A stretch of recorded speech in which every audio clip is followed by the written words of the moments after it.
할렐루야. 오늘 이렇게 우리 모두가 존재를 하고 우리가 잘 살고 있는 것은 뭐 어떤 것이 중요하다고 했어요. 무엇보다도 가정과 우리와 나를 위해서 존재하신 어머님이 계셨기 때문이다 라고 이야기하고 싶습니다. 특히 이달은 5월달입니다. 5월달은 가정의 달이고 가정의 중심에 물론 아버지도 계시지만 어머니의 역할이 크다는 거죠. 그래서 외국의 사전 중에 많은 단어를 나열했을 적에 많은 단어가 있는데 그 중에 mother이라는 단어가 랭킹 1위랍니다. 근데 father이라는 단어는 랭킹 10위 안에도 있지 않고 랭킹 100위 안에도 있지 않다는 겁니다. 그만큼 mother이 정말 중요하다는 그런 이야기입니다. 저희들도 자식을 키우고 있지만은 아들, 딸이 있지만은 뭐 저는 뭐 딸이 없습니다만은 있지만은 그래도 아빠를 찾기보다는 살아보면 엄마를 찾는 일이 훨씬 많고 아마 그럴 거라고 봅니다.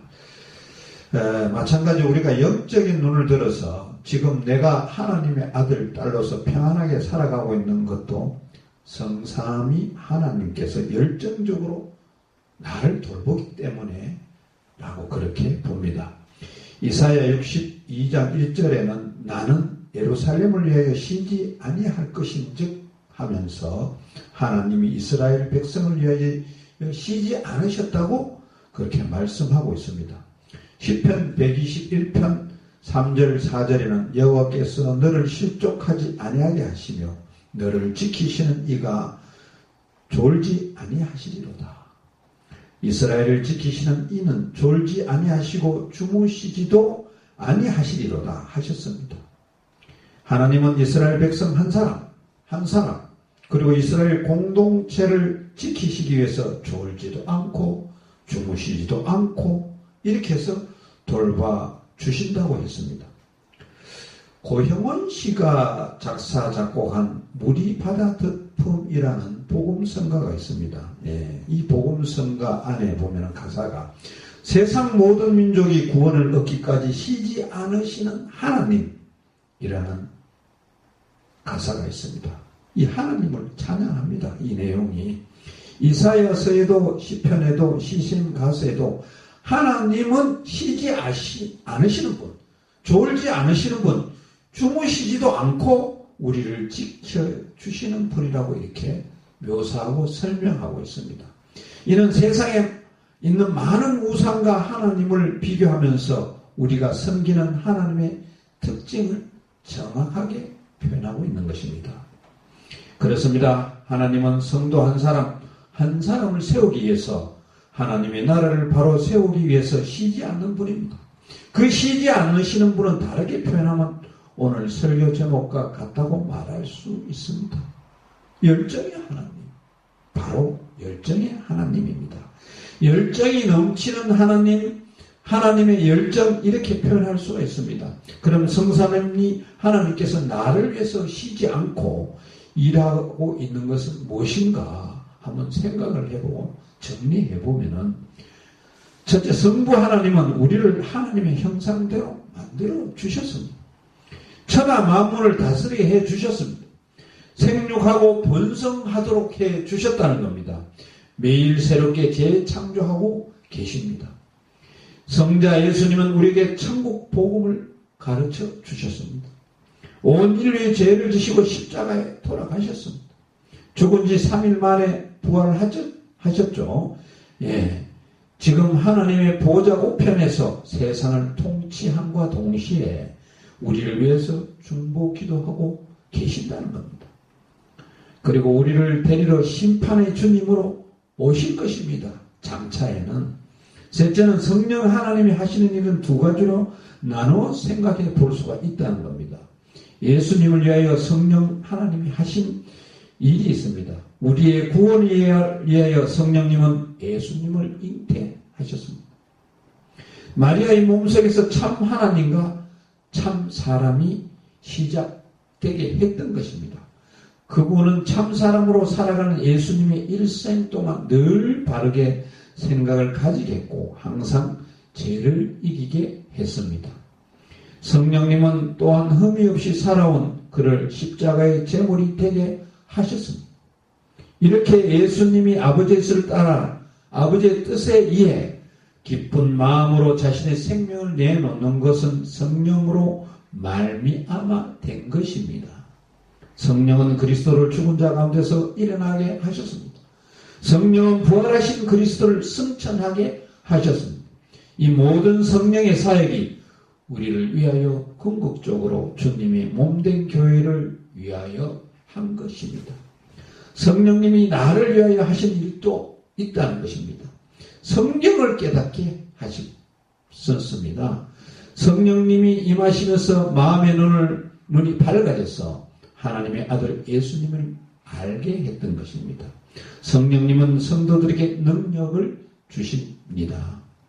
불의의 세력과 싸워 이기도록 능력을 주고 전도할 때 담대히 복음을 전하도록 능력을 주셨고 신앙생활을 잘하도록 능력을 주셨던 것입니다. 성령님은 성도들을 온전하게 하십니다.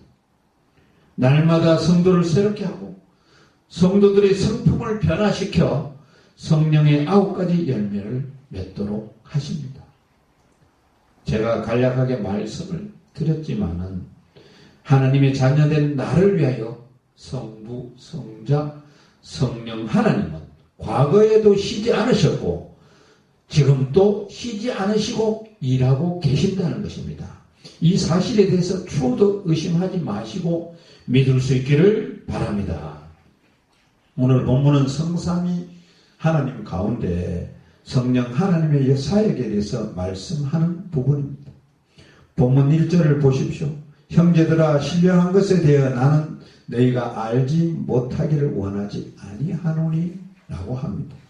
여기서 신령한 것은 성령 하나님의 활동에 대해서 말씀하는 것입니다. 우리가 알듯이 예수님은 육체를 입고 이 땅에 오셨습니다. 하나님이신 그분이 우리를 구원하기 위해서 어린 나이의 몸으로 베들레헴 말 구유에 태어나셨습니다. 그리고 33년간 이 땅에서 인간의 몸을 입고 사셨던 것입니다. 그리고 인간의 몸으로 십자가에서 돌아가셨습니다. 부활하셨을 때에도 부활체의 몸을 우리에게 보여주셨습니다. 몸을 만져보라고도 하셨고 음식도 드시기도 하셨습니다. 그러나 예수님에 대해서는 의심하는 사람들이 있다고 봅니다. 그러나 우리들은 예수님에 대해서 의심하면 안 된다는 것입니다. 문명 눈으로 봤으니까요. 지금 고린도전서를 기록할 때가 주 55년, 56년 기간이니 예수님을 본 사람들이 대다수 살아 있을 때입니다. 수제자 베드로도 살아 있었고 사도 바울도 살아 있었던 것입니다. 그러니 예수님에 대해서 의심하는 자들은 별로 없었습니다. 그리고 성부 하나님에 대해서도 예수님께서 사역하시면서 성부 하나님과 예수님과의 관계를 명확하게 말씀하셨기에 의심하는 자가 없었던 것입니다. 그런데 성령 하나님은 그렇지 못했습니다. 성령 하나님은 어떤 형태를 가지고 계시지 않았던 것입니다. 그저 성령 하나님이 임재하셨다는 증거로 오순절 마가 다락방에서 맹렬한 기세의 바람 같은 소리가 났습니다. 그리고 그 소리가 건물을 가득 차게 했고 120명의 성도들 머리 위에 등불이 번진 것처럼 보였습니다. 그러자 그들이 갑자기 다른 나라의 언어로 말하기를 시작하였다고 합니다. 성령 하나님이 임재한 현상이 나타나 있는데 성령 하나님의 모습은 이렇게 생겼다고 말씀하지 않았습니다. 그러나 많은 성도들이 성령 하나님의 존재를 인정하기도 하고 인정하지 않기도 하고 있습니다. 정확하게 하나님이 어떤 식으로 말하는지는 또 어떤 식으로 일하는지는 잘 알지 못했습니다. 이 문제를 바울이 지금 말하고자 하는 것입니다. 그래서 본문 1절에 형제들아 신령한 것에 대하여 나는 너희가 알지 못하기를 원하지 아니하노니 라고 합니다. 바울은 본문 말씀에서 성령 하나님이 함께 하신다는 것을 확인하는 방법을 두 가지로 제시합니다.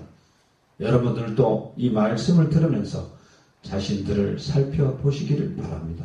성령 하나님이 눈에 보이지도 않는데 성령 하나님이라고 말하는 것, 지금 이 시대가 성령 하나님 시대라고 하는데 지금 나와 함께 하는지를 점검해 보시기를 바랍니다. 점검해서 명확하게 자신을 가지시기를 바랍니다. 나에게 성령님이 함께 하신다는 증거를 본문에 두 가지를 제시합니다. 첫째는 예수님을 주님이라고 고백하는 자는 성령이 함께 하셨다고 합니다. 로마 제국의 4대 황제 클라우디우스는 반유대 정책을 썼습니다. 집요하게 유대인들을 괴롭혔습니다. 주 45년경에 로마에 있던 유대인 중에 고린도로 이주한 유대인이 25,000명이나 되었습니다. 고린도는 그리스 문화와 문명이 찬란하게 꼽힌 곳입니다. 그리고 많은 부를 누리는 도시였습니다. 이 도시에 엄청난 신전이 있었습니다. 최소 12개의 신전이 있었다는 겁니다. 그리고 신전에는 수천 명의 신전 매춘부가 있었다는 것입니다. 그러니 고린도는 우상이 들끓는 도시였고 성적으로 문란한 도시였던 것입니다. 이런 고린도에 사도 바울이 들어가서 디도 유스도라는 이방인의 집을 중심으로 1년 반 동안 이방인에게 전도하여 교회를 세우게 되었던 것입니다. 바울의 전도를 받은 사람들은 전에는 이방 사람이었고 당연히 우상 숭배를 하였던 사람인데 바울의 전도와 성령님의 역사로 인해서 그들이 변화되기 시작하였던 것입니다. 본문 2절과 3절을 보십시오. 너희도 알거니와 너희가 이방인으로 있을 때 말 못하는 우상이로 끄는 대로 끌려갔느니라. 그러므로 내가 너희에게 알리노니 하나님의 영으로 말하는 자는 누구든지 예수를 저주할 자라 하지 아니하고 또 성령으로 아니하고는 누구든지 예수를 주시라 할 수 없느니라고 하고 있습니다. 옛날 1세기 고린도 사람들은 바울이 전하는 예수를 저주할 자라고 했습니다. 이유는 그들이 받아들일 수 없는 상황을 요구했기 때문입니다. 예수님은 화려하고 방탕한 생활을 금지했습니다. 오히려 노예처럼 낮아지고 일할 것을 요구했습니다.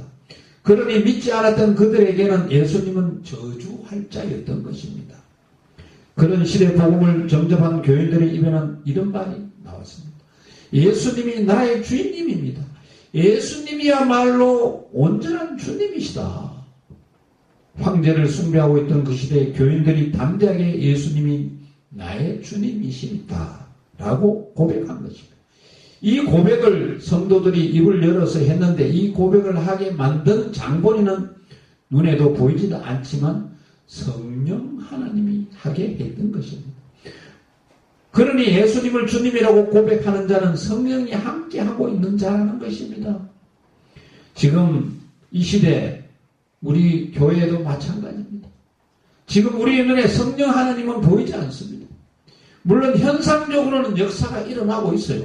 예, 병도 고치고 방언하는 분들이 있습니다. 그러나 일반적으로 모든 성도들에게 성령님이 공통적으로 임한 증거를 말할 때는 예수님이야말로 나의 주님을 믿고 고백한다면 그 사람은 성령 받은 자임을 의심할 여지가 없다는 것입니다. 오늘 우리들도 마찬가지입니다. 성령 하나님의 역사하심으로 인해서 나 같은 사람이 어떤 사람입니까? 방탕했고 고집이 셌고 병들었고 나이가 많았고 등 여러 가지 이런 나 같은 사람이 예수를 구주로 고백하고 하나님의 자녀 되었음을 믿으시기 바랍니다. 둘째는 다른 사람들에게 유익한 일을 하도록 만드는 것을 통해 내가 성령의 사람인지를 확인할 수 있는 것입니다. 10절을 보십시오. 각 사람에게 성령을 나타내시면 유익하게 하려 하심이라. 성령님을 체험하게 되면 먼저 본인도 유익하고 교회도 유익하고 세상에 유익을 있도록 하게 됩니다. 오늘 본문에서 여러분이 그동안 봐온 초점은 성령의 은사에 대한 것이었을 것입니다. 나는 성령으로 인해서 주어지는 은사 중에 무슨 은사를 받았는가? 왜 나에게는 이런 은사가 없을까 하는데 초점을 맞추었을 것입니다. 그러면서 이 말씀에 있는 은사가 있는 자는 어깨를 우쭐하고 으석대고 반대로 은사를 받지 못한 사람은 주눅이 들어서 어깨가 추져 있을 가능성이 있다는 것입니다. 지금 바울이 고린도 교인들에게 바라는 메시지의 핵심은 어떤 은사를 받았는지, 그 은사가 나에게도 유익하고 교회도 그 은사로 인해서 유익이 되고 세상도 그 은사를 통해서 유익이 되어야 한다는 것을 말씀하는 것입니다. 그래야 진정한 성령님이 주시는 은사요, 성령님이 함께 하시는 은사라는 것입니다. 오늘 본문에는 9가지 은사가 나오는데 바울이 강조하는 은사는 지성의 은사이고 감성적인 희열의 은사는 나중에 언급하고 있는 것을 봅니다. 이는 당시 고린도 교회와 반대되는 것이었습니다. 고린도 교회는 방언의 은사를 치중하고 방언의 은사를 많이 사용했습니다. 이 고린도 교회는 그 혼란스러운 신전이 많은 그런 지역이지 않습니까? 이런 적에 그때 바울은 지성적인 부분, 즉 지혜의 말씀, 지식의 말씀을 더 강조합니다. 고린도전서 12장 28절에도 하나님의 교회 중에 맷을 세우셨으니 첫째는 사도요, 둘째는 선지자요, 셋째는 교사요, 그 다음은 능력을 행하는 자요, 그 다음은 병 고치는 은사와 서로 돕는 것과 다스리는 것과 각종 방언을 말하는 것이라 라고 했습니다. 여기서 하나님이 교회를 위해서 세운 첫째, 둘째, 셋째는 사도, 선지자, 교사는 모두 거룩한 지성의 사역입니다. 바울은 이렇게 교회의 주저자들에게 거룩한 지성이 뭔지를 지적합니다. 오늘날 사도됨도 되지 않고 거룩한 선주자가 되지도 않고 거룩한 교회가 되지 않고 이것이 지성이라고 하는 그런 사람들이 좀 있죠. 예, 그런 부분들은 지양해야 된다는 것이죠. 고린도전서 14장 19절에도 지성을 강조하면서 이렇게 세기를 박습니다. 교회에서 너희가 남을 가르치기 위해서 깨달은 마음으로 5마디 말을 하는 것이 1만 마디 방언으로 말하는 것보다 나으리라. 방언을 아무리 말해도 5마디의 깨달은 마음을 전하는 것이 더 중요하다는 것을 이야기하고 있는 것입니다. 제가 지금 말씀하려는 의도는 성령님이 인자한 자는 자신이 받은 은사가 자신은 물론이요 교회와 세상에 유익을 주는 사역을 해야 한다는 것을 말씀드리려고 하는 것입니다. 그런 사람이야말로 성령님이 임한 사람이라는 것입니다. 오늘 말씀을 결론을 짓도록 하겠습니다. 오늘 말씀 서두에 가정을 위해서 아침부터 밤까지 쉴 틈 없이 우리가 일하는 엄마가 있기에 우리 가정이 존재되고 꾸려져 간다는 것을 우리가 익히 알아야 되는 것이죠. 우리는 성삼위 하나님이 우리를 위해 열심 때문에 이렇게 하나님의 사람이 되었고 살아가고 있다는 것을 말씀드리는 것을 어머니로부터 우리가 유출한 것입니다.